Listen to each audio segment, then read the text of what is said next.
This is Renelle, and welcome to Quality Hang with Rod Brooks and friends. And here he is now, your host, my main man, Rod Brooks. Thank you very much, Renelle. I am Rod Brooks, and welcome everyone to Quality Hang. And as always, I'm joined on this broadcasting adventure by my partner in crime, my friend, the co-host of Quality Hang. He is Marcus Osborne. What up, dog? What's happening, man? It's a good Monday. Lots of good stuff happening. Yeah, and man. you are going to be the first person to share with me some news about your San Francisco Giants. Yeah, we'll get into the Giants and their managerial search that may be coming to a close, a surprising close, considering who they have their sights set on, and this person's, let's say, relative lack of experience when it comes to Major League Baseball. Before we get into all of that, some quick breaking news.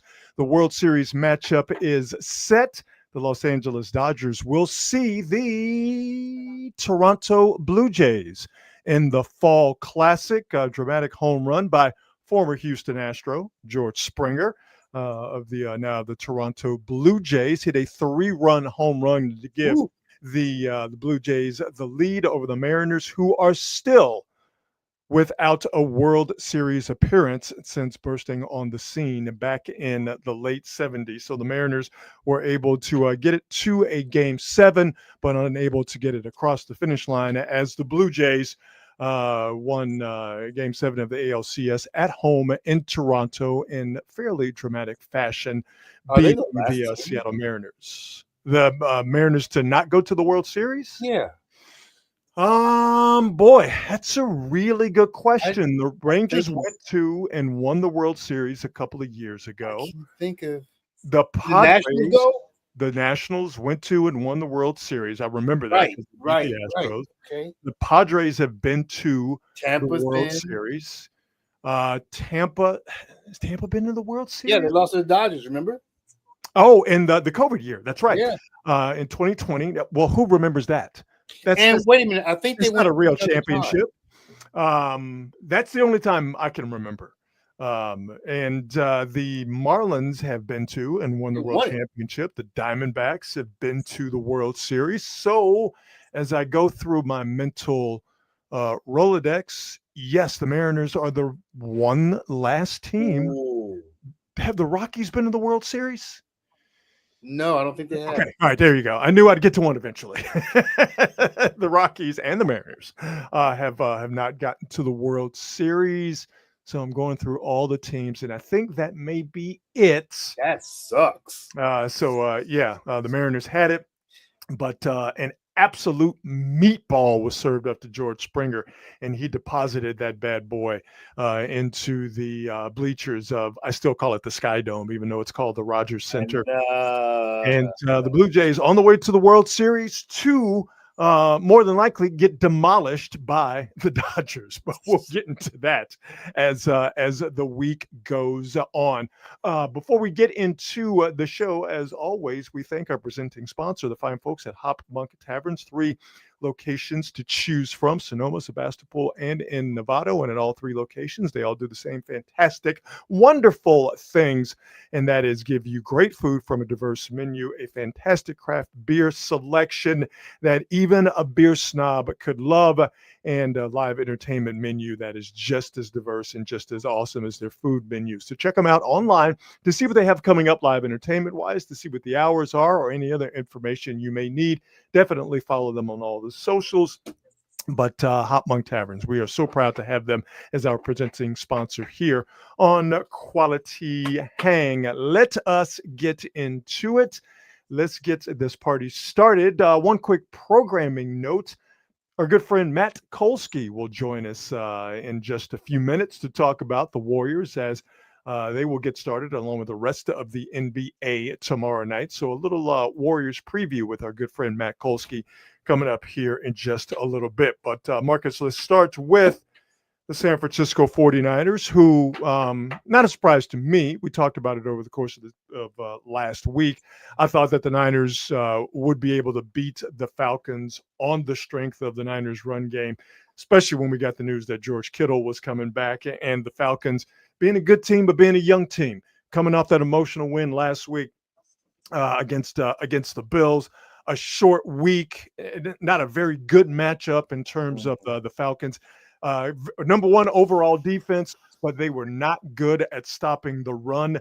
They were giving up 114 yards. The Falcons were on the ground, and that was before they lost their very good edge-setting rookie, Jalen Walker. Once they lost him, and then George Kittle was on track to be back, I just knew that the Niners are going to be able to run the ball on them. How the Niners did defensively, that might have come as a surprise to a lot. That was a big surprise. I expected there to be more of a track meet. Yeah, and the Niners defense, for all intents and purposes, shut down a high-powered Falcons offense and kept Bijan Robinson in check. But first things first, man, George Kittle's return to the Niners meant absolutely everything, because George Kittle gets hurt in the Seattle game, right? As the last game, the Niners had 100 yards on the ground total as a team. After that, for 5 weeks, the Niners couldn't do anything on the ground. They couldn't run outside. They were 30th in the league in running outside the tackles. They couldn't run inside. The Niners, 16% of the Niner runs got stopped for a loss or at the line of scrimmage. And Christian McCaffrey, when I saw this, I was absolutely blown away. Christian McCaffrey, before last night, was averaging 0.81 yards. Even that's not, he was averaging less than a yard before initial contact. And a lot of people were saying, because McCaffrey's older, McCaffrey's had an injury history, and because of the lack of a Niner running game, Christian McCaffrey is washed. Then all of a sudden, you get to last night, George Kittle is back, and all of a sudden, that Niner run game is completely and totally different. Kittle on the field last night, 28 carries, 151 yards for the Niner rushing attack, 2 touchdowns, averaging 1.4 yards before contact. Again, McCaffrey was getting hit with less than a yard after getting the ball on a rush before he was getting contact. And then you see here in this graphic, we're showing Kittle when he was off the field, 6 carries, 12 yards. Niner plays were getting stuffed behind the line of scrimmage. George Kittle didn't catch a pass last night, but George Kittle was the most impactful player on that team that didn't actually have to carry the ball or didn't catch the ball. It was amazing to watch that happen last night. Yeah, I think the 49ers didn't surprise me. Well, the defensively, they surprised me a little bit. But I was more surprised with the play calling of the Falcons. I'm stunned that they didn't try to get the ball to Bijan more.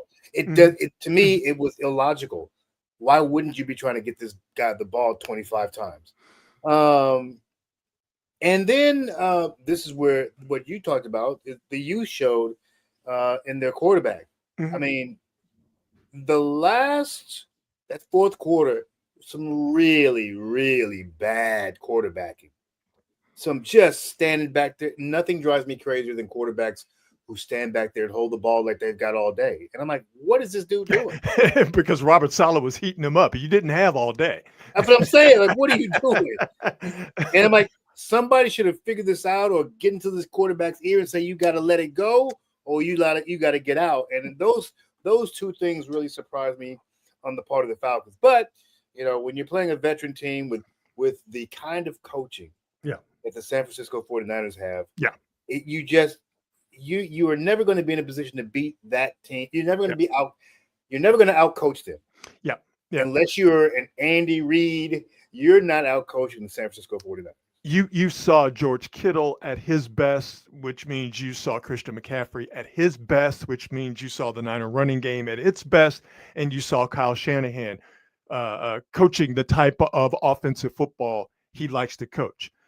He was fine with throwing the ball with Mac Jones without having a run game because that was the way that they were winning. No coach is ever going to say, I don't want to do that and not do it.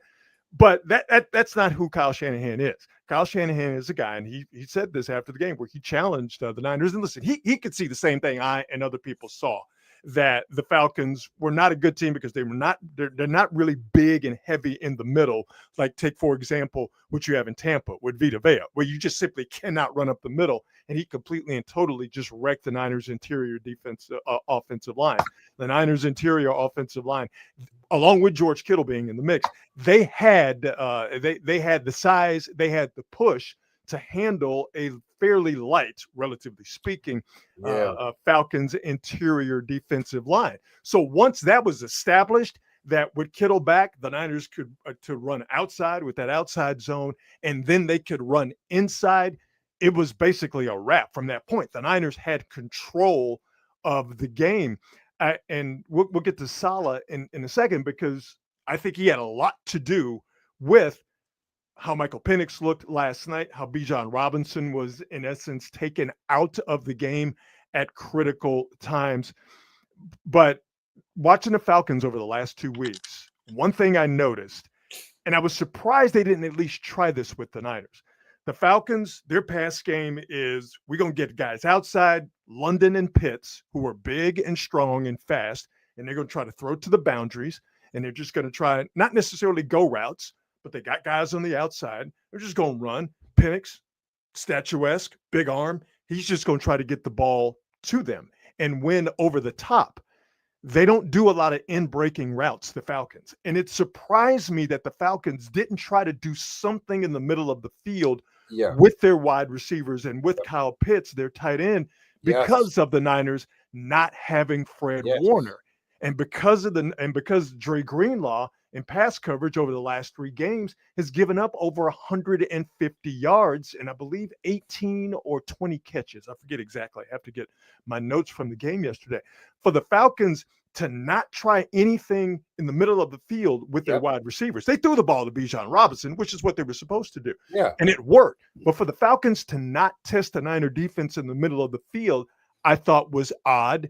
And to me, that played right into Robert Saleh's hands, because as wildly as important as Kittle was for the Niners offensively, Robert Saleh last night is worth his weight in gold. Whatever he's being paid, he's absolutely underpaid, because the defense that he called, how he was double teaming Drake London after a while, the blitzes he was sending at Michael Penix, when he was sending those blitzes, understanding that Michael Penix is not as good against man coverage as he is against zone. So sending those blitzes, playing zone on the back and trusting those young players. Robert Saleh last night was absolutely unbelievable. And Niner fans, many of you watching, listening, I'm going to say this and you're going to absolutely agree with me. The Niners would have lost that game last night. They would have lost it last season because Nick Sorensen would have tried to play conservative, and he would have tried to protect on the back end and maybe try to protect in the middle if the Falcons would have desired to do that. And he would have just said, I'm not going to play man. I'm going to play zone. And that's exactly what Michael Penix would have want. For Robert Saleh to have the mindset of, nope, I'm going to be aggressive and I'm going to trust all these young players, starting with Tatum Bethune. I thought that was absolute defensive play calling genius, quite frankly. It was just so weird that it seemed like the Falcons were like, this is our plan and we're going to stick to it. Yeah. And like, that's crazy. You're getting spanked. I mean, admittedly, the game was close. And so I guess I kind of understand them sticking to the game plan because the defense was keeping them in it. But like you said, they didn't work the middle at all, which is weird because if you're getting blitzed, you would think that you would have somebody get it out. And that's when I'm like, wait a minute, why are we still calling these long plays when you know for a fact that you're getting heat? Yeah. And there were plays where it was the blitz was obvious, and he would still go back there and just hang on to it and hang on. I'm like, nobody's talking to these guys. There was a certain amount of stubbornness.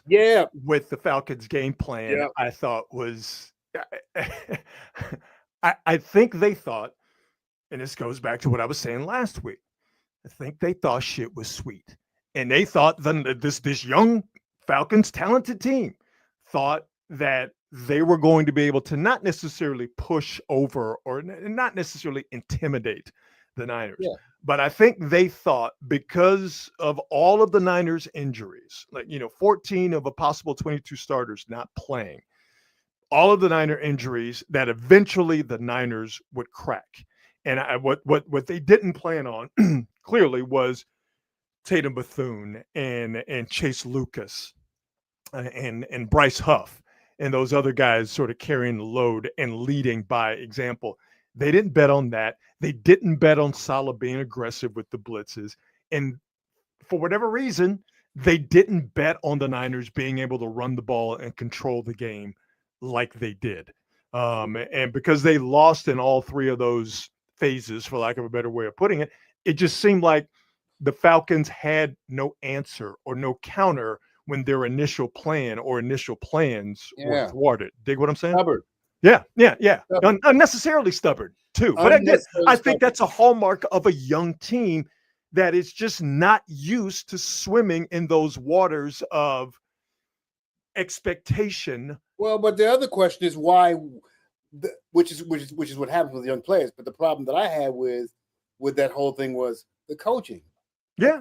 Why aren't you guys going out there and listen? We getting our heads knocked in. We're not scoring points. Yeah. We can't hold this. We can't hold this line forever.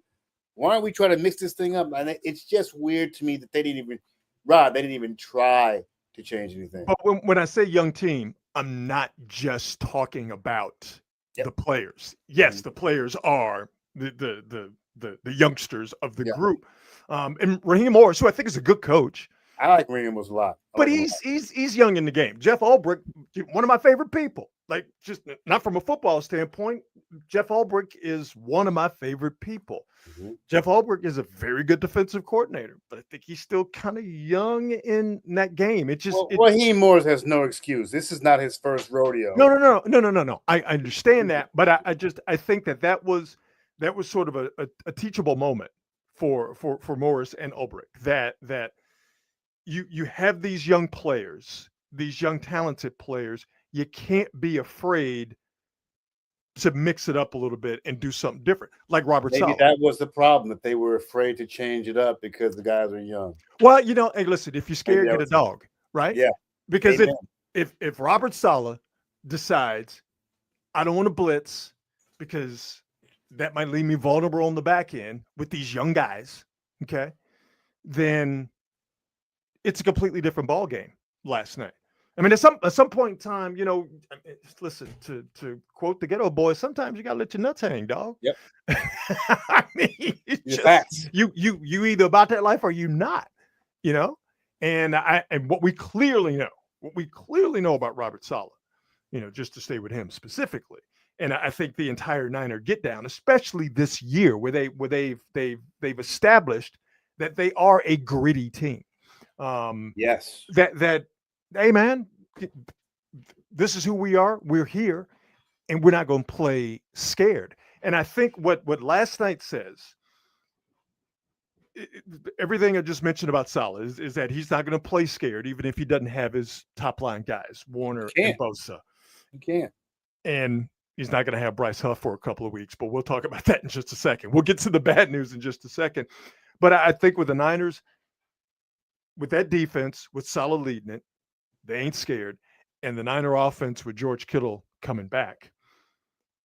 Offensively now, they can play any game that breaks out, okay? They can get back to running the ball, as is their custom, and they can do it in a very controlling manner outside the tackles or up the middle if that's there. They can play off that run game, and they can throw the ball around if that type of offense is necessary, especially once they get Ricky Pearsall back. Still a couple of weeks away from that. We'll get again into the Niner injury situation in just a minute.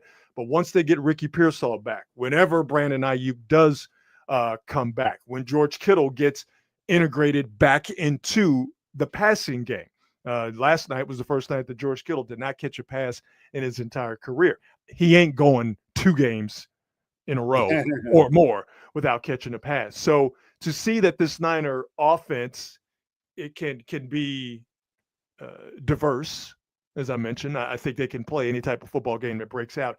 And you have a young, hungry defense that's led by a defensive coordinator that is clearly considered to be one of the best in the business, right up there with Spagnuolo, right up there with Flores.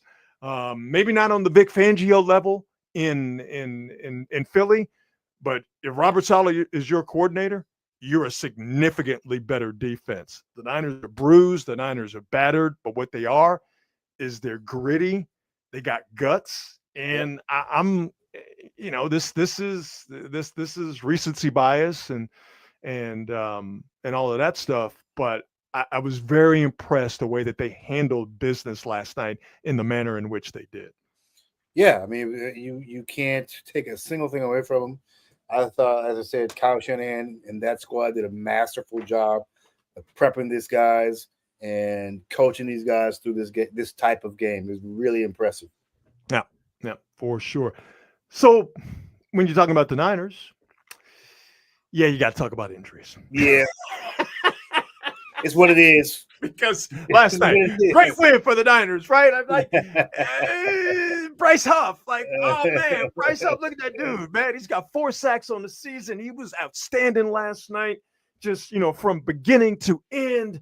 Hey, man, it's not, it's not optimal by any stretch of the imagination that Bosa's not around, but damn it, man, that Bryce Huff, he's good. And Bryce Huff, he has a hamstring injury, and that will keep him out for at least a couple of weeks. A hamstring injury that Bryce Huff suffered, according to Kyle Shanahan, late in the game. Actually, last couple of plays, Bryce Huff. It sucks when it's late in the game, dude. I mean, it sucks anytime, but when it's late in the game, it's just annoying. Because it seems unavoidable, doesn't it? Yeah. So, if you're a Niner fan at this point, when it comes to injury news, you're 97% scar tissue if you're a Niner fan. You're like, of course, Bryce Huff has the best game as a Niner. Best he's looked, in a couple of years. Way better than he looked when he was in Philly last year. So, of course he gets injured. But it's not as severe as George Kittle's hamstring injury, which Kittle revealed was a tear. So maybe it will just be a couple of weeks for Bryce Huff. But as great as things seem for the Niners right now, not having your best edge rusher in Bryce Huff is a problem coming up against the Texans next week and the Giants in a couple of weeks. Renardo Green, although there is some good news when it comes to the Niner injury situation, he went out yesterday with a toe injury. Chase Lucas came in and did very well in Green's injury-related absence. Renardo Green does not have turf toe.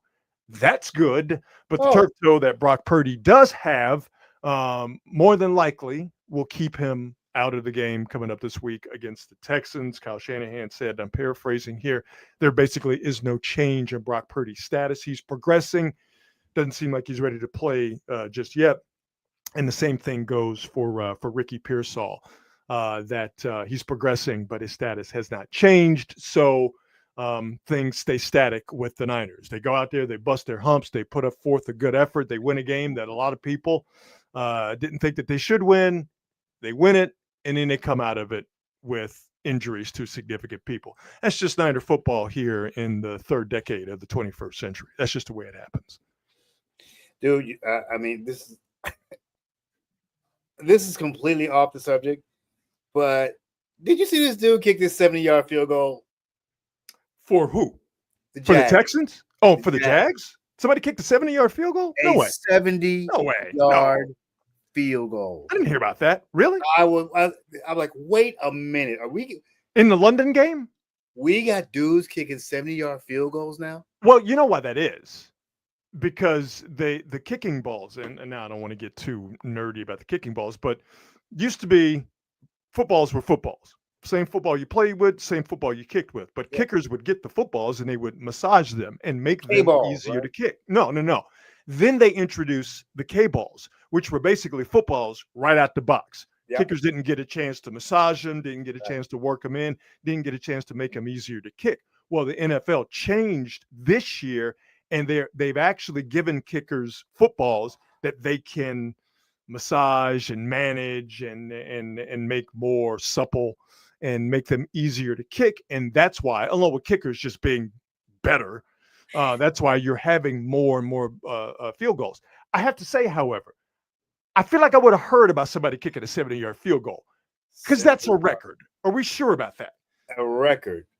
No, record. Let me make sure I'm not going crazy. Yeah, I gotta say, let me make sure I'm not going crazy. If somebody kicked a 70-yard field goal, I kind of feel like I'd have heard about that. 70 because that's a record, dog. Field goal. I'm not quite sure. Let me see. I don't think so.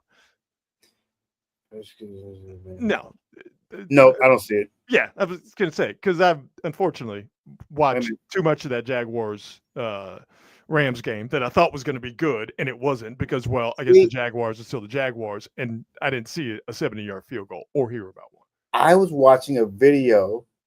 Dude kicked, and it was a Jaguars game.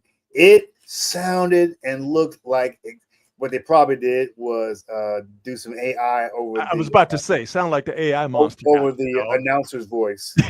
sound like the AI monster got you, brother.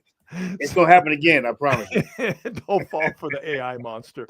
Gonna talk Warriors with our good friend Matt Kolsky coming up here in just a second. But let me get this Giants news.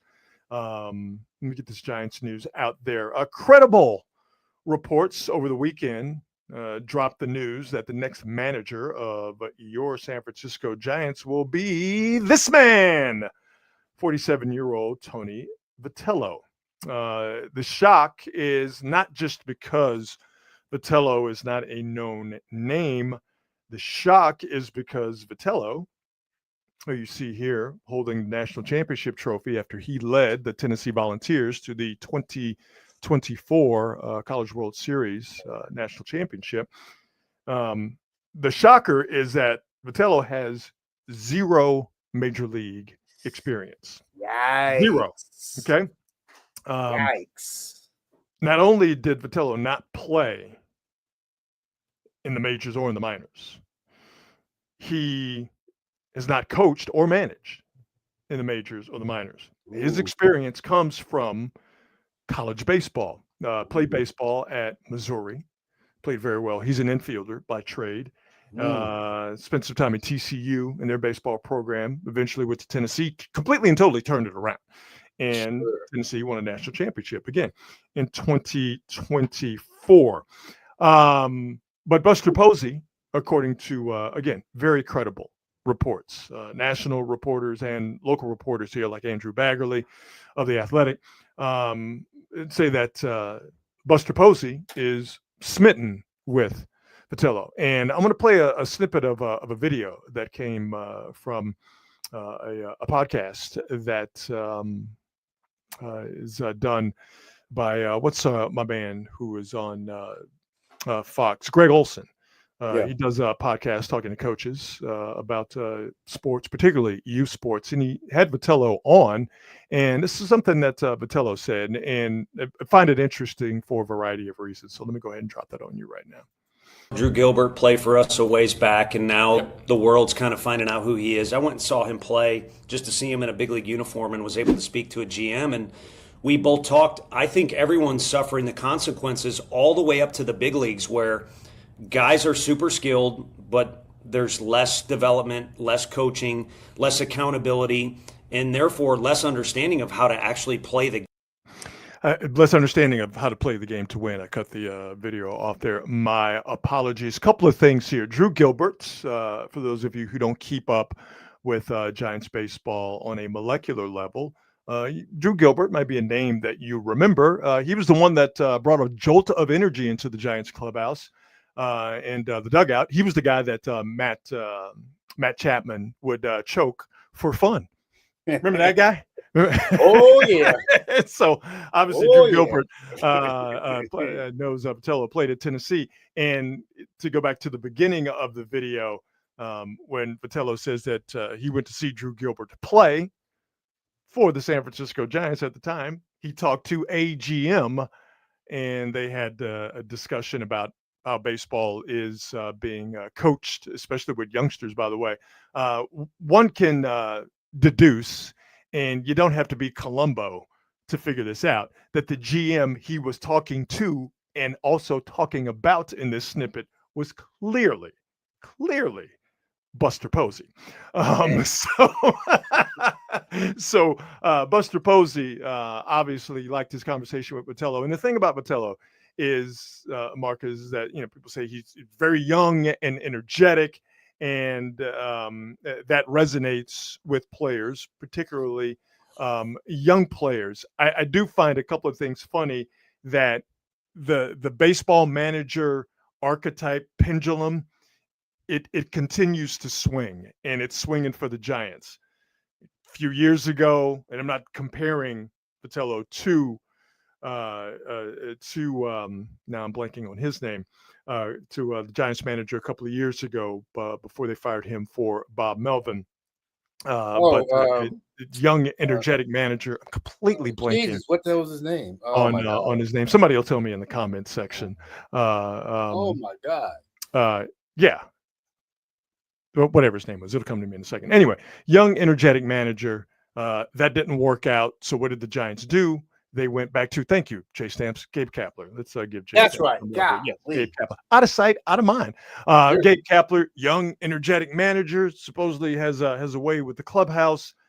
That didn't work. So who did the Giants get on the other side of the manager archetype pendulum swing? The older veteran Bob Melvin. That didn't work. So the manager archetype pendulum swings back to Tony Vitello, young, energetic manager who supposedly will relate to the younger players. So the question here is, do people really trust Buster Posey? Because since he's gotten here, what have Giants fans said over and over? In Buster, we trust. In Buster, we trust. If it's good enough for Buster, then it's good enough for me, the Giants fan. I'm playing here for you on the show. Do you really trust Buster Posey? Do you trust him with this decision, seemingly to go with a guy who has zero major league experience? Do you think that doesn't matter? Do you think it matters?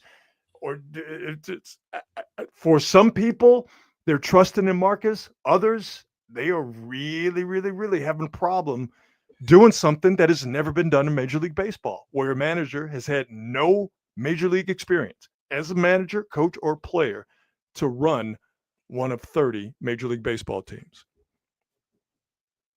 I suppose you have to, at the very least, credit Buster Posey for taking a big, unorthodox swing.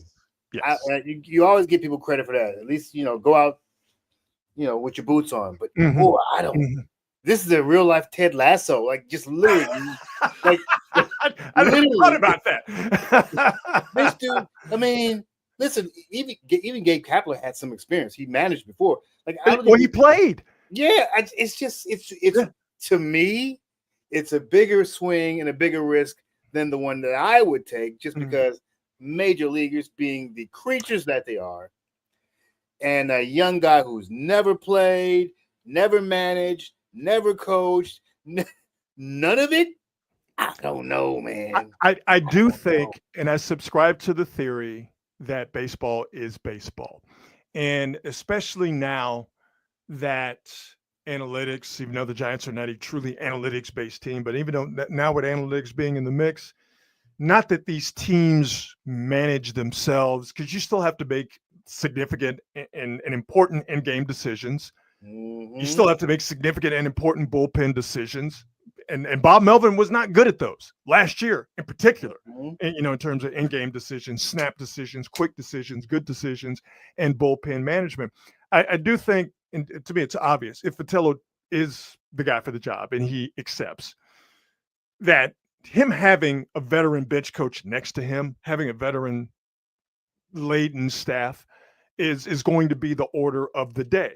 And even though we're talking different sports and the situations are a little different, I do liken this a bit to when Steve Kerr got the job with the Warriors. By the way, we're going to talk Warriors with our man Matt Kolsky. He's backstage in the green room.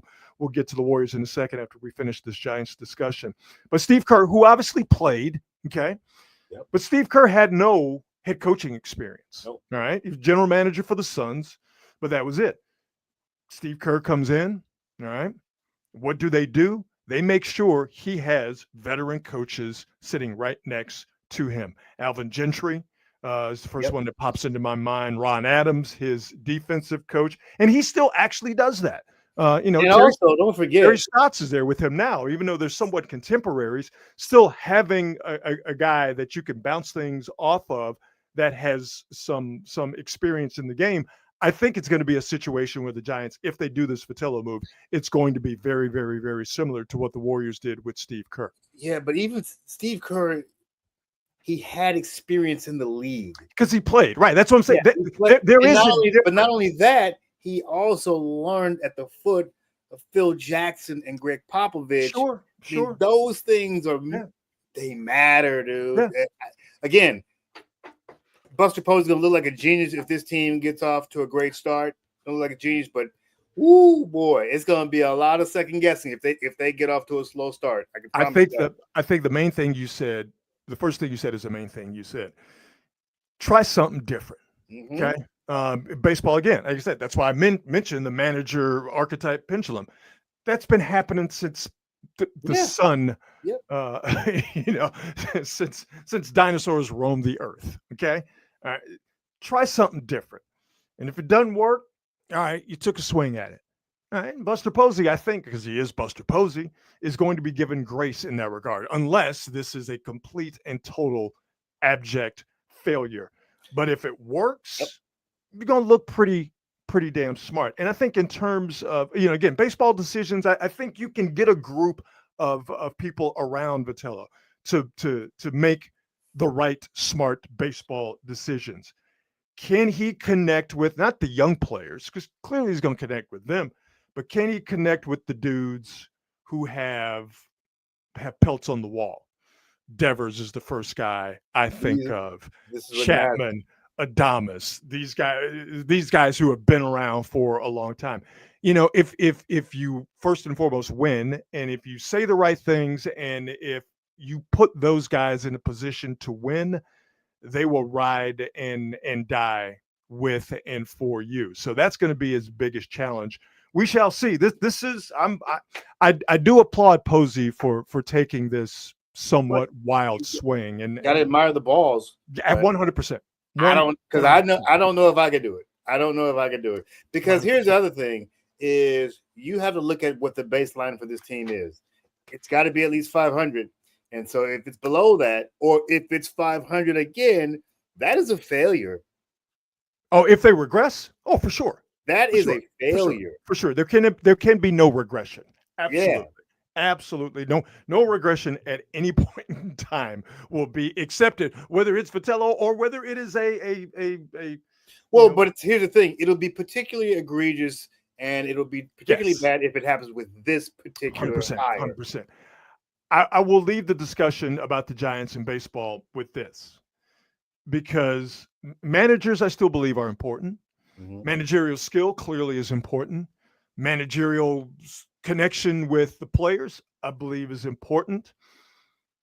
Getting this hire right for the Giants is important. However, there's still a problem. There's still a massive problem that a managerial hire cannot fix. These are the payrolls. Yeah, buddy. Top teams in Major League Baseball. Okay. And I don't care if you dig up the corpse and reanimate the corpse of Casey Stengel. As long as the Dodgers have a $350 million payroll, and the Mets have a $350 million payroll, and the Phillies have a $290 million payroll, and the Yankees have a $305, as long as the Padres have a $216 million payroll, as long as the Blue Jays, who are going to the World Series to take on the moneyed and endowed Dodgers, as long as the Giants are competing with these teams, particularly the Dodgers and the Padres in their own division, and you see the majority of these high-spending clubs are National League teams. As long as the Giants are trying to compete with these teams with the payroll that is $178 million in change, the manager don't matter. Get a new manager. Try something different, but also try something different financially. Spend more money. Money doesn't buy everything in Major League Baseball. It doesn't make you a winner, but not spending money or not spending as much money as your direct competition 100% puts you at a disadvantage. And no manager and no wild swing at a manager is going to change a fundamental rule in baseball, which is if you got money, chances are you've got a winning team. I actually don't understand why they're being outspent by so much. Well, Listen, because they don't want to. They're not as rich as the Dodgers and Mets, obviously, but they can still get up in that. What that $250 million range? Hell yeah, they can. They can do that. Absolutely. It's just weird. It's weird, dude. No, it's the majority of baseball teams have the money, and the Giants are one of those teams that have money. But do they have that want to? Do the Johnsons, who are the principal owners, who are billionaires, by the way, do they have that want to? And they don't have that want to. Matter of fact, Greg Johnson said the quiet part out loud a couple of years ago, where he said, basically, we just want to break even. He said that out loud.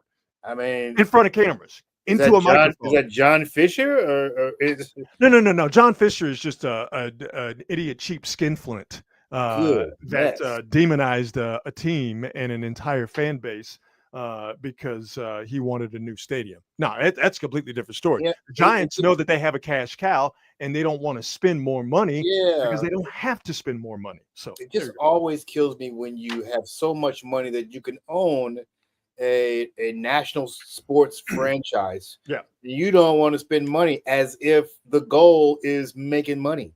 Yeah. Like, that's not why you get these teams. Let's switch over to the Golden State Warriors, who will start their 2025-2026 NBA campaign tomorrow. And apologies to our next guest as we made him wait long enough. And he's either he's got to put the kids to bed or he's got to go to bed pretty soon. But our good friend, our old friend, our man Matt Kolsky is nice enough to join us from his tastefully adorned basement. What's up, dog? How you doing? What's up, Daddy-O? I got some thoughts now on Buster Posey that I didn't have 13 minutes ago. Sure. Well, you know what? Don't keep him inside. Let him out. Yeah. I'm gonna. First of all, I should say, importantly, I've watched none games of baseball in the entire season, and it feels great. Well, let me just tell the people that Kolsky is a lapsed White Sox fan. So, no, I'm on strike. I'm a striking White Sox fan. When the ownership transfer is complete, you'll find me back on the South Side. Duly noted. But listen, one thing that I feel like you guys didn't give Buster credit for is like nobody in that locker room has more pelts on the wall than Buster Posey. That is true. Facts. And if he respects this guy enough to make him his first managerial hire as a general manager, I don't know, man. Who is Rafael Devers to disrespect a guy that Buster Posey stamps? So I don't know. It is crazy, but Buster's still Buster. By the way, I looked up Buster as you guys were talking. He's 38 years old, man. I mean, when did I become significantly older than baseball general managers? That's messed up. Well, you know what, Kolsky, I actually agree with you. I think that's going to be enough to get him in the door with the players, and everybody's going to give you the benefit of the doubt. But again, if you get off to a slow start, they're going to be looking at you funny. It's true. Yeah, that's right. That's right. No doubt. Well, you know, so it's interesting that we go from the Giants going with a manager reportedly that is young and untested, and we get to the Golden State Warriors, who are with their starters, 4 out of their 5 starters anyway, are going a completely different route where they have decided to go, let's just go with all the old guys. The unction is in full effect for the Golden State Warriors. And look at Jimmy. The upcoming season. That's so good. The Warriors will be the first team in NBA history to start 4 players over the age of 35. Al Horford is the old head at 39. Steph's 37. Jimmy Butler's 36. And Draymond is he's the baby of the group. He's a spry 35-year-old. Clearly managing these guys and their minutes. That's going to be the order of the day. And this is all to get them and the rest of the team to April and May when you get to the playoffs. But there are some very, very, very skilled basketball players on this screen in this graphic. And while they might be up there in age, and while the Warriors are not the biggest team, clearly not the youngest team, you go on with those four guys on a semi-regular basis, you're doing pretty good in the Western Conference. That's going to be rough and tumble once again this year. I love this team, and maybe it's because of the thing we were just talking about with Buster Posey, where I'm so much older than most athletes, but it feels like these guys are kind of contemporaries. At least Al Horford is. I can be a contemporary of Al Horford. Honestly, what this does, right? And it's kind of frustrating, but what this really does is it makes this entire season just about getting to not the end point, but the regular season end point. Yes. With people just like not held together by duct tape. And if you do that, I think you give yourself a puncher's chance against anybody. You put those four guys on the floor. By then, you certainly hope that a couple other guys have distinguished themselves over the course of the season, and there are plenty of options for that. One guy in particular who I'm sure we'll talk about. Well, there's that guy or whoever that guy gets traded for, but there's also Brandon Pajemski. There's also Moses Moody, right? Who knows? There's also Will Richard. Anything can happen in the NBA. And I was saying the other day, would you be shocked if Will Richard gets opening night start for this team? I wouldn't. Yeah. I wouldn't at all. I mean, Steve Kerr loves to do that thing, right? Where he like further. I wouldn't be shocked if he takes Pozinski's minutes. Yeah. Let me just. Okay. I think you took the breath out of Matt. No, you didn't. I just want to say something about that because this has been on my mind. Yeah. That's not that's no crazier than me saying he might start on opening night, right? I mean, he's been really good, and we know what Steve Kerr likes, and Will Richard does all the things Steve Kerr likes really well. But I'm going to employ the Socratic method here. Brandon Pajemski, what do you feel like are the things we've heard the most about him since he arrived as a Warrior? He's a connector. Rebounds. I mean, as a guy, as a dude. Competitive, super competitive. Yeah. Mm-hmm. Scrappy. Yeah. Super confident. Wants to be a leader on this team. Yeah. He wants to be the guy out front. Exactly. One of the guys out front. He says things like, I want to be somebody that these vets want to hand it off to, right? He fancies himself a centerpiece. Yes. He's going to be a restricted free agent. Oh boy! I don't want to do it again. Wait a minute. I can't have Will Richard taking Pajemski's minutes and then we're doing it again. All right. So I think there's an imagination for some reason, perhaps because he's been much more favored within the organization, and he certainly had an incredible rookie year. Mm-hmm. There's this idea that there's not going to be a problem when it comes to the Pajemski contract. And I think that's probably true. I think that's hopefully true. But I'll tell you this, if he spends more time on the bench this year than he wants to, and then he doesn't get the offer he wants or the extension he wants, or it doesn't look quite right to him, that's not a guy that's going to take it lying down. That's not Moses Moody you're getting ready to negotiate with, okay? Brandon Pajemski fancies himself a centerpiece. I'm just saying. I definitely don't want to talk about that disaster before it even happens, but it does scare me. Yeah. Well, that's the NBA world we live in, where it's hard to enjoy the present because the future is always looming. Damn, Kolsky. I'm it's sorry. really good point. I apologize. Well, no, because now that I'm thinking about it, if he's a restricted free agent, that's going to cost him money as well. Well, I mean, I think it's still a year away. Salary cap. Still, right. I mean, it's something we're going to have to think about. Salary cap wise, is this guy good enough, important enough for us to keep? That's a really good question. Is he going to be? But I mean, and this is kind of that season for Pods anyway.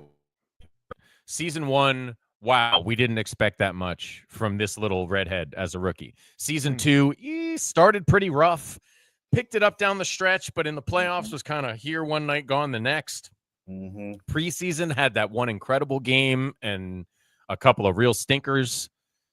It's time that if Brandon Podziemski wants to be one of those centerpiece type guys moving forward, and I don't think anyone believes he'll be the best player on a really good team, but, top 3 or 4, there's got to be a level of consistency this year from him, right?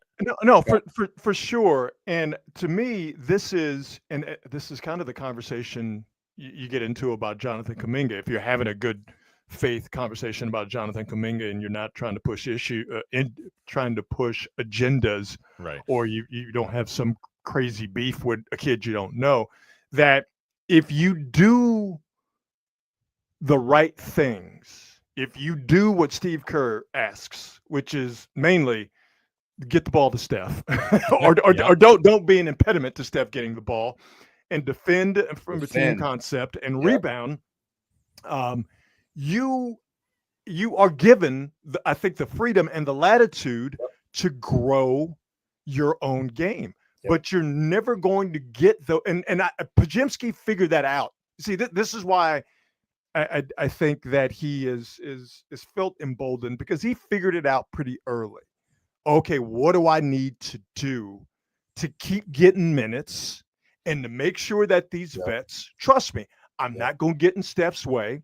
I'm going to play hard, albeit, at times inconsistent because he is a young player, but I'm going to play hard. I'm not going to get in Steph's way, and I am going to give a representative effort defensively. When you show that, then you start to feel like, oh, okay, I fit. It's the same thing with Jordan Poole. Now, clearly he wasn't a defender or anything along those lines, but he did the job that he needed to do, within the framework of the Warriors, general get down on the court. And he was like, okay, I got this. And then it pissed a particular person off, and we all saw it go downhill. But my overarching point being is that, yes, this team is all about Steph, Jimmy, now Draymond, along with Steph forever, and now Al Horford. It's a veteran-laden team, but there's room for these young guys. Podziemski, Moody is another guy who I think has figured it out. He's had his ups and downs, but he's a guy that doesn't do any complaining. He plays the type of basketball he needs to play to keep getting minutes. And we'll get into the Kuminga discussion. I think this is the year he's starting to figure it out, because now you don't have to talk about contracts and money, anymore, or to the extent that we did last year. If you do what they want you to do, they being the vets and Steve Kerr, you will get the opportunity to at times be the man, which is very enticing to young players. Yeah, I think for Kuminga, it's at a point of just, if I don't make my head coach angry, there is going to be so much opportunity for me. Even if it's not on a normal night, there's going to be so many rest nights. It will be shocking if none of those big three get injured at some point over the course of the season, and if any of them do, they will need Jonathan Kuminga to play major minutes. So I think he's realized that, and I would say there are two things. Look, some of the, and this is where I've criticized Steve Kerr over it. Some of the stuff I really just think, as a young player who hasn't figured things out yet and really can't without more playing time, and he's just going to make those defensive positioning mistakes. He's pretty good as a point of attack defender if you say go defend that guy. Yes. But he's going to have some space out moments on defense, and I don't even think he's totally in control of that. But the two things that he has always struggled with, one more than the other, that I do think he's in control of are, first of all, rebounding. He's just got to rebound. And put a pin in that, because I have an analogy that's going to make us all cringe to do with the rebounding that I think is interesting. But before that, the second thing is, I have believed. I watched a ton of Jonathan Kuminga with the G League Ignite, and I have always believed there is a dribbling playmaker within Jonathan Kuminga. But look, now I'm purely speculating and philosophizing about somebody's brain who I've never spoken directly to. But I have watched a guy that's looked so desperate to make impact plays that he hasn't done the easy, just by being athletic, move the ball up the floor, find the open guy. And he has done that so aggressively in the preseason, along with the rebounding thing. And this is where I'm going to make my bad analogy. Do you guys remember, this is a deep cut, but early in the career of the one and only Jordan Bell, there were criticisms of his rebounding effort. Yes. And right. And then all of a sudden he started just like making a scene about it. Like he was diving out of bounds and running into the stands and just like making a big show. A lot of false hustle. That's right. False hustle. And then somebody asked him about it, and he was like, well, yeah, it's kind of false hustle, but like this is how I'm getting myself to real hustle, is I am committed to the false hustle. It's not false hustle if I do it every time and I'm actually going for the ball. And there's a little bit of that, I think, to what Kuminga needs to be doing here. Is like, I don't actually think he is as bad a rebounder as the statistics would suggest. And I don't think his effort has been as poor as you'd imagine, saying, wow, look at that guy jump, and he only has 4.5 rebounds a game or whatever it is, right? But I do think if he just overdoes it for a month, first of all, he's going to average 8 rebounds a night minimum. Second of all, everyone's going to chill out a little bit. Like, that's really what this situation needs. Everybody, including his coach. That's including his coach. And quiet part is including his teammates. Look, they won't say it, but you know they feel it. No, because nothing is happening here if Steph disagrees. Exactly. It's always important to remember anything that is happening with the Golden State Warriors is something that Stephen Curry has at least tacitly approved of. Yes, indeed. Yes. Listen, I'm one of the people who thinks that rebounding is still effort, especially if you're a guy as athletic and as big as 6'8" as he is. You got to get at least 7 or 8. You got to get at least 7 or 8 a night. I just wholeheartedly believe that. Well, and not only that, your way into it. It's positioning too, but that also takes effort. You know, it's just finding where that space is, like just taking that very quick split second to find where that space is and get yourself into that space, or beat your opponent to that space. Like that's the, you know, that mental effort is just as important as the physical effort. And at times with Kuminga is you will see that mental effort not be there, not out of laziness or whatever, but it'll just happen where that mental effort to get that rebound or to get in a position for that rebound is not there. And that's what drives coaches crazy, is when that mental effort is not as robust as it needs to be, or not as robust as the physical effort we know you clearly have because you are such a ridiculous physical specimen. You know, I think about that rebound that he watched drop in the Kings series. And that was the last time he saw the floor in that series. That was ugly too, boy. Remember that? And it was ugly. He watched it drop. Ugly. And Steve Kerr's like, I'm not doing that. I do like the fact, because Steve Kerr's no dummy, and Kuminga has, to his great credit, has, I think, more than met Steve Kerr halfway with what he wants him to do. I love the way that Steve Kerr has talked about Jonathan Kuminga, now that the contract thing is somewhat settled and he's been in the mix, saying all the right things and being very, and rightfully, praiseworthy. You know, just get that shit out of the way and go play basketball. And nobody's talking about, well, you know, Steve Kerr said this, or he didn't say that, or look at his facial expression, or this, that, and the third. I am so hopeful finally about this situation. Yeah, go ahead, please. I want you, and now you tell me what you think. I think that one of the reasons that Kuminga is sort of turning it around this year, at least as far as we can tell. He didn't get the action that he thought he was going to get. The money wasn't there that he thought would be there, but more importantly, the demand for his services wasn't where he probably expected it to be. But you know what? Okay, let me go and get myself together, get back to the team, run this up another year or two, let everybody see how great I am, and then I can get my numbers up again. I think you're right, but I think it's a combination of maybe there were some teams out there that didn't value Kuminga the way that his representation thought he should be valued. And I think also, and Matt, you speak to this much better than I can, because this kind of stuff just makes my eyes roll in the back of my head, that the what was it, the second apron, and all that money stuff that, you know, dumb guys like me who just want to watch basketball, we don't understand because numbers make me mad. But I think that was a part of the situation as well. If the financial structure of the NBA, for lack of a better way of putting it, was different, I think there, in my estimation, I think there would have been not a lot more action, but there would have been more action for Jonathan Kuminga's services. Yeah, it would have gone beyond how people view him as a basketball player.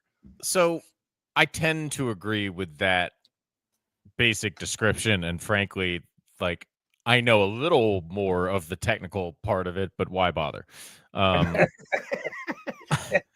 I tend to agree that the market, the situation of the market hurt the action this summer, and it only takes like two teams to be interested in a guy to suddenly drive the price up, right? Right.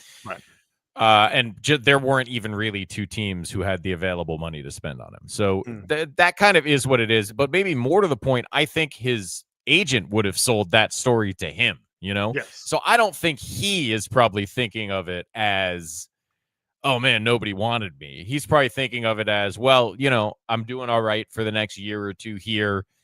They seem to have some use for me, or at least use for my contract slot, and I got to make the best of it. But I also would just say, I don't feel like he's ever been that difficult about trying to do the things they want him to do. The reality of this situation for this kid is that he's brought in at 18, actually, one of the youngest draft picks of all time. And he comes into a situation where they are competing for championships, much to the surprise of everyone involved. And all they need him to do is a bunch of stuff he's never done at a high level in his whole life. Yeah. And every time they put him on the floor, they're like, do all these things we need you to do. And he's like, well, I've never done that, but I'll give it a shot, fellas. Oh crap, I messed up one time. Oh no, I'm on the bench again. Yeah, but I think that goes back to what you were saying though about Steph. Just looking at it from an offensive point of view, because I think that it becomes an issue for Steph when he's, for lack of a better way of putting it, looking for his own shot offensively and Steph's on the court, or he's not in the right place for what they want to do offensively when Steph's on the court. And then Steve Kerr gets frustrated with him on the defensive rebounding side of the court.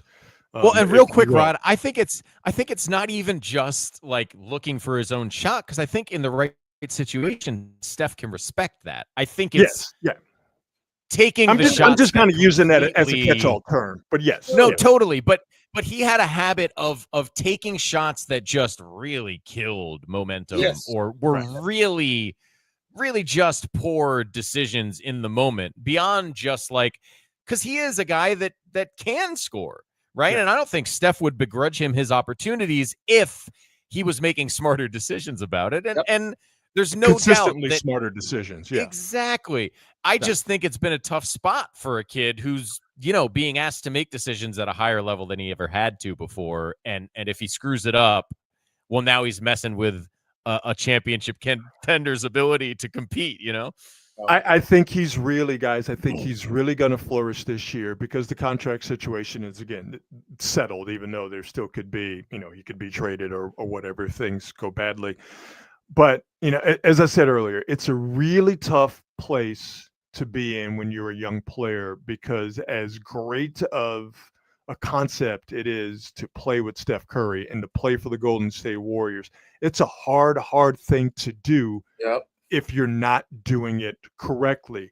But when it's done correctly, it's a place where a young guy or a non-superstar guy, just to use that term, it's a place where if you do the right things, you can go and you can flourish. And we've seen that over and over and over again. And I really think that this is it can be with the Warriors. It can be a difficult situation, but when it's done right, you as a young player, you can be nurtured within that system.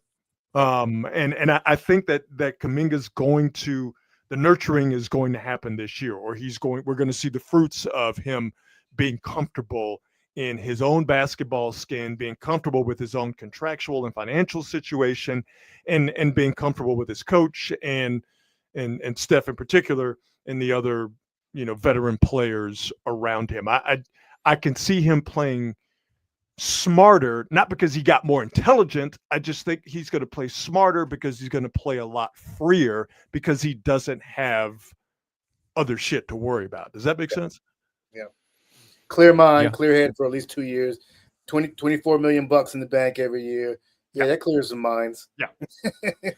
Yeah, and I think also there's an element of like, people have seen what I can do scoring the basketball. If I want to have my best future, maybe I need to show some other things right now as well. And I think that benefits everybody in this situation, right? And because listen, whether they want to trade him or not, Rod, the best thing that can happen is he plays well, period. Yeah. Yes. And that's the thing. Facts. If he plays well, he gives the Warriors something that only he can provide, which is ridiculous athleticism and a guy who is a real, putting Steph aside, all right? Steph's the dude. Right. A guy who is a real problem when he's dialed in offensively, like he was at times in that Minnesota series when he was a problem, all right? And they were having issues with him. Other than Steph, he's the only guy that can be a true matchup nightmare for the Warriors. And for him to have that special skill set, if he can find a way to do the little stuff that keeps him on the floor, developing that skill set and having it is going to send a message through the league. And clearly there are teams that are better than the Warriors, all right? But I do think with the Warriors having a guy in Kuminga that you get him a bucket if he's in the right space, things are going great, and he's a guy who could develop into a tough cover because of his athleticism, because of his strength.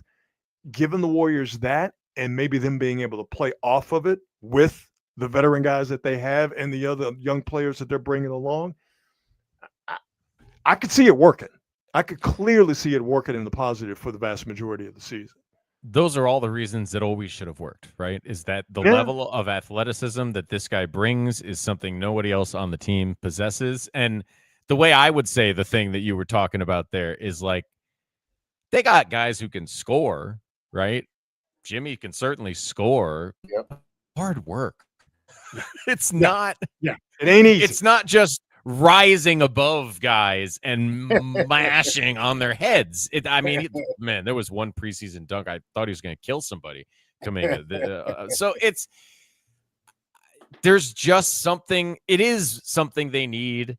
And there always has been this sort of fit, but also, like, let's not kid ourselves. Steve Kerr hasn't been wrong about some of the clunkiness with the lack of shooting when you've got Draymond and Jimmy and you need to spread the floor.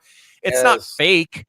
I've always thought he could have tried harder to mix Kuminga in, but it's not like the problems he has with the fit aren't real. So it's going to be fascinating. But whether it's, 15 minutes most nights and then 30 when Jimmy or Draymond sits, or whether it's 25 minutes a night regardless, like he's going to have plenty of chances to do all the things this year. There's no doubt about that. And I just finally feel like everybody's incentives are lining up in the same direction. It's a great way to put it. There have been so many competing incentives around this guy's career from the very beginning, whether it's him, it's Joe Lacob arguing with the GM who's arguing with the coach. It's like all these different people want different things for Jonathan Kuminga. Now I feel like, at least in the short term, everybody wants the same thing. He's got to be a part of this for the first few months of the season, and he's got to play well. That's what's important. And I think he wants it as well. Yeah, I would agree. And certainly, like, if preseason was any indication, it maybe it's the honeymoon phase or whatever, but it looked like a beautiful honeymoon. Man. The beach was nice. The sun was out the whole time. The booze was flowing. Like, stuff is good. It's a good honeymoon. Let's continue it right into the regular season. Keep the party going. I've always felt Kuminga could just fall into 15 to 18 points a game if he played the way Steve Kerr asked him to play. Yes. He doesn't have to hunt his shots. He would just fall into it. Yeah, no, that's right. And I think I understand why people criticize him for not. Sean Marion is the thing, right? Everybody, Kerr wants him to be Sean Marion, but I can also understand a kid who feels like he has the talent to be a top 10 player being like, yeah, okay, but if I do all the things you do and be Sean Marion right away, I kind of forego the opportunity to even try to be, I don't know, what the right Sean Kemp, somebody mentioned in the chat earlier, right? Oh, that'd be great if he was Sean Kemp. Oh my God. He's not Sean Kemp, but his sights are set higher, and I understand that. Sean Marion didn't become that guy until he kind of flopped around for a few years, right? And realized he couldn't be the guy. Yeah, for sure. Before we leave, do we want to throw some predictions out there in terms of what we see for the Warriors? And boy, to me, they're and all of this is based on them not dealing with any long-term or catastrophic injuries. But to me, as currently constructed, they're a playoff team in my regard, and not a play-in team, a playoff team. I'd see them in there in that 5 through 5, 6, 7 range. 5 is obviously on the high end, everything working great, and also some teams progressing or maybe not even disappointing in their campaigns this year. But if everything goes right for the Warriors, and again, we're asking a lot because we get 4 players over the age of 35. It's never been done. There's a reason for that. But if everything goes right, I could see them avoiding the play-in for sure and being that squad that you don't want to mess around with in the first round of the playoffs.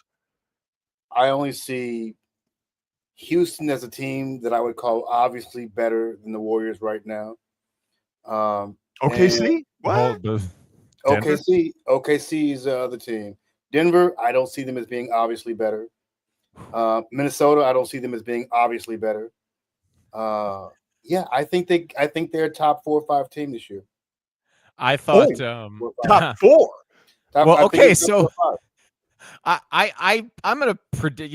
I'm doing this Locked On Warriors. By the way, check me out, Locked On Warriors with love it. Charlie Love the show. Love the show.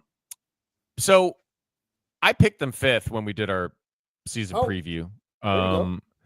I thought I was going to be the guy on the edge saying I really think 4th is a reasonable thing to say, even 3rd if you want to get weird. But Marcus sort of jumped the gun on that, saying that he thinks they're better than Denver. So I don't know about that. To me, OKC and Denver are probably on a different level. Like Denver improved their bench. They pushed Oklahoma City last year, and they still have Jokic. And we saw what OKC did in the finals and just throughout the year. And the Warriors haven't gotten any bigger. No, they have not. That said, like they've gotten better.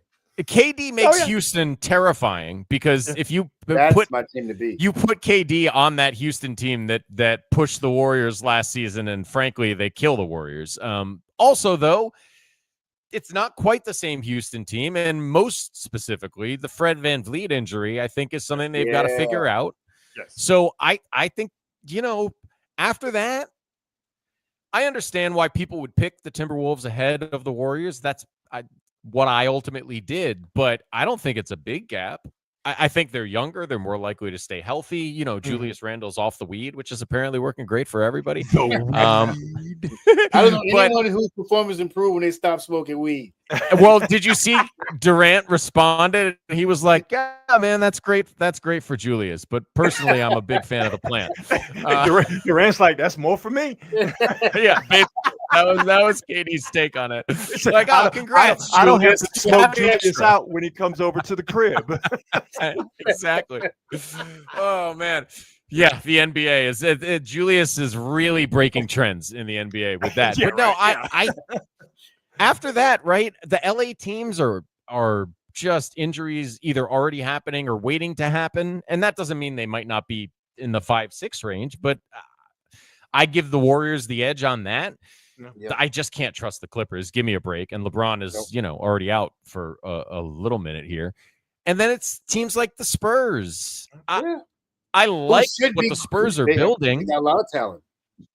Yeah, you make me pick a team for the next 6 years. I take the Spurs 100 times out of 100 over the Warriors, but I'm not. I'm picking just for this season right now. Yep. And it's a lot of really young guys, many of whom have never played together.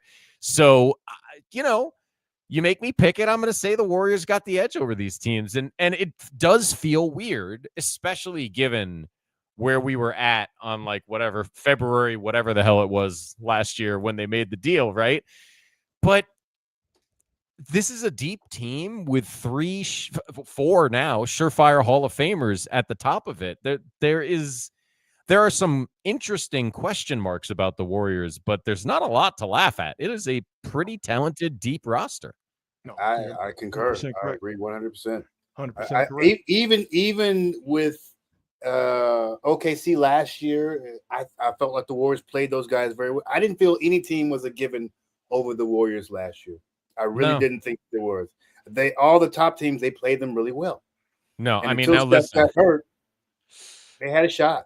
They did. If Oklahoma City is fully healthy and you sort of get the marginal improvement, guys like Chet and J-Dub, and I mean, it's hard to picture how Shea gets much better, but right, that's pretty terrifying.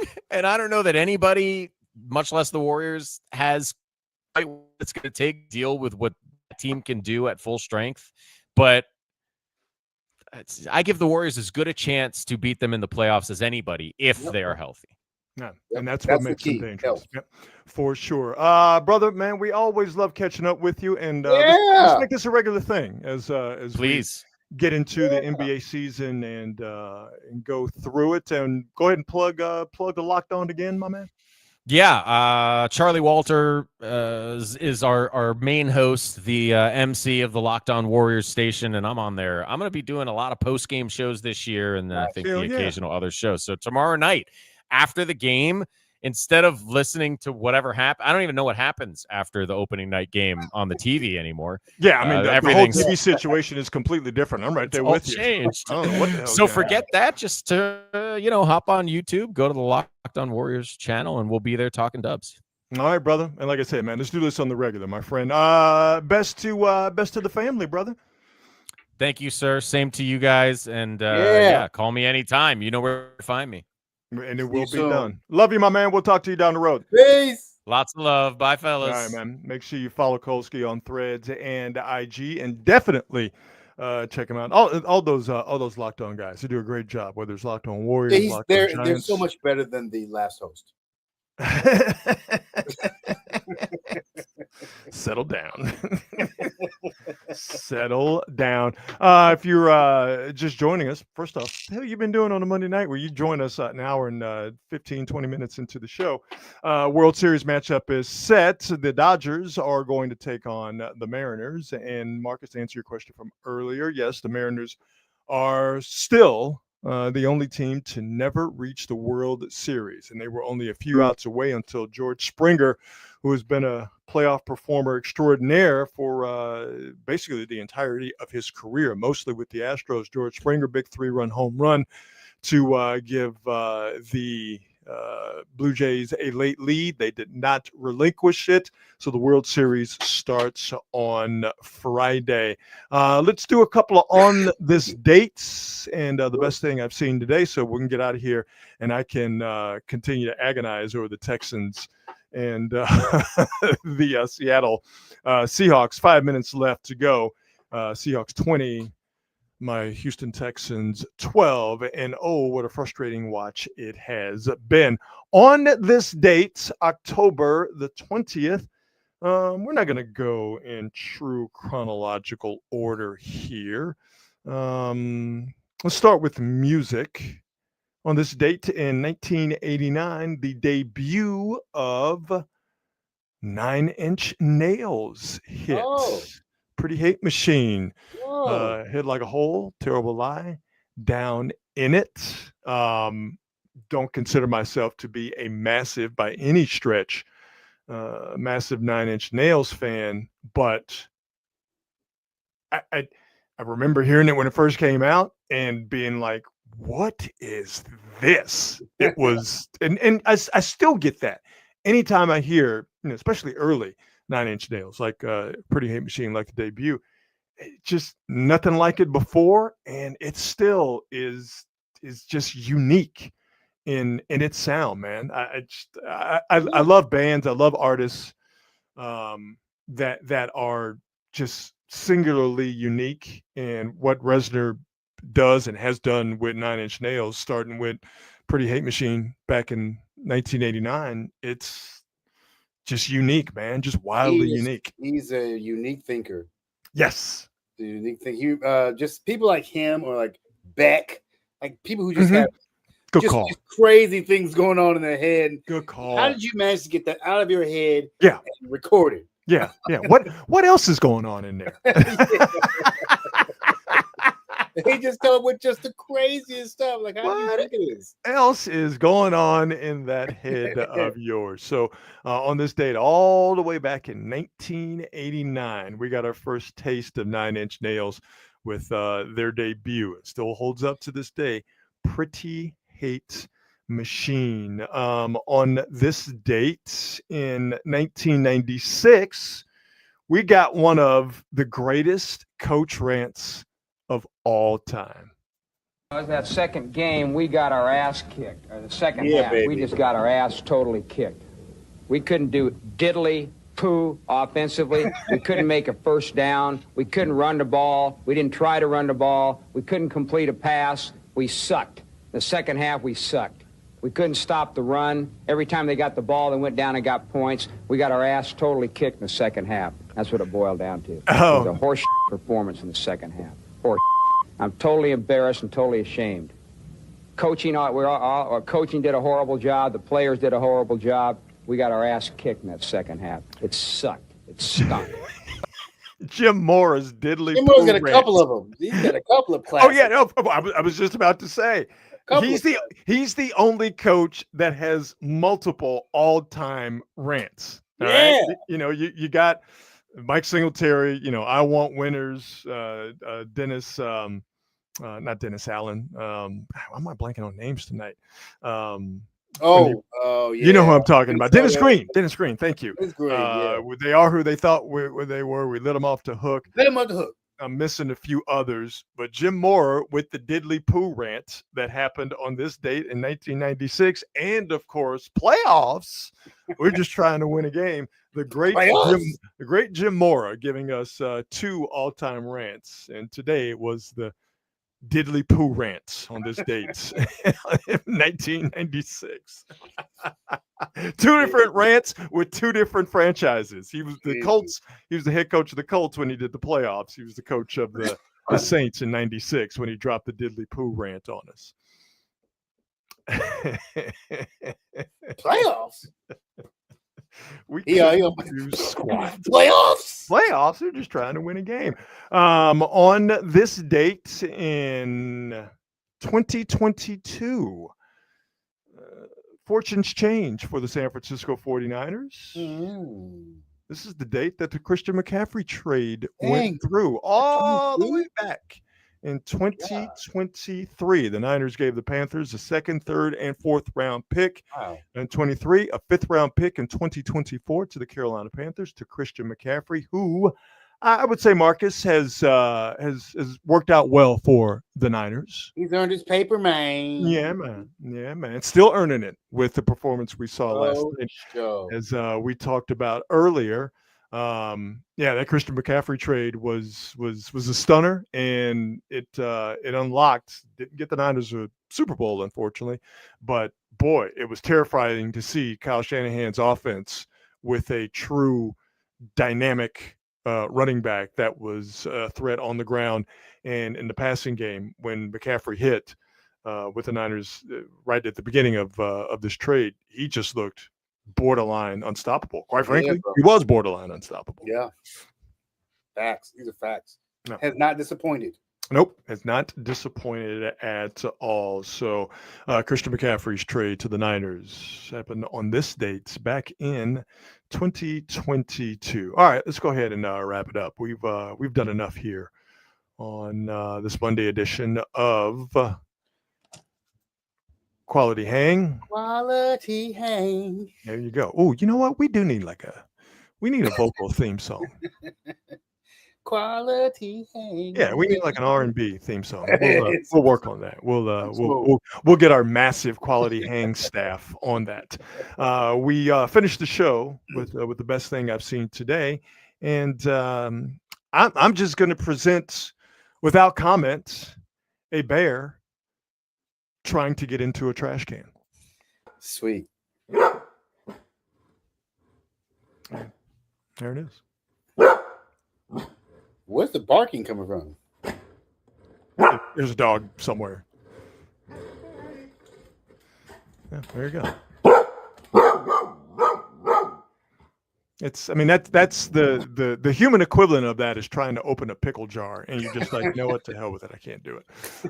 So and it's rare that they can't get into a trash can, Byron. Yeah. So this is like a bear-proof trash can somewhere in Alaska. This bear trying and not succeeding in cracking open the trash can. Getting in the good round of 10 push-ups. Oh yeah. No, he's getting a real good upper body workout. His chest, his delta area is getting swole, which is when he's just like, man, fuck this shit, I'm out of here. A bear attempting to and ultimately failing to get into a trash can. That's the best thing I've seen today. So that's a great thing to see. Thank you. Yes, you know me and animals in human spaces. You know, I'm a sucker for. I'm not mad. So I enjoy myself. When I saw that was the immediate best thing I've seen today. All right, we get out of here. We thank our presenting sponsor, the fine folks at Hop Monk Taverns, 3 locations to choose from: Sonoma, Sebastopol, and in Novato.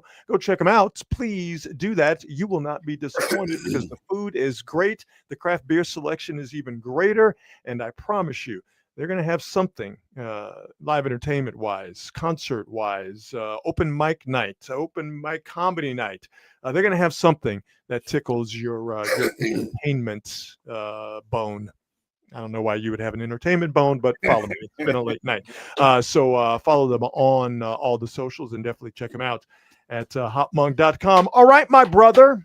It's been a quality hang per usual, wouldn't you say? Yes, indeed, man. To all you folks in the chat, we sure do appreciate it. We love that you guys have created your own little ecosystem over there. We love the quality hangers. We love your support of what we do. We do it for you, and we could not and would not do it without you. And that is from the heart. So we will see you later on this week. And as always, be good and be good at it. We'll see you. Bye.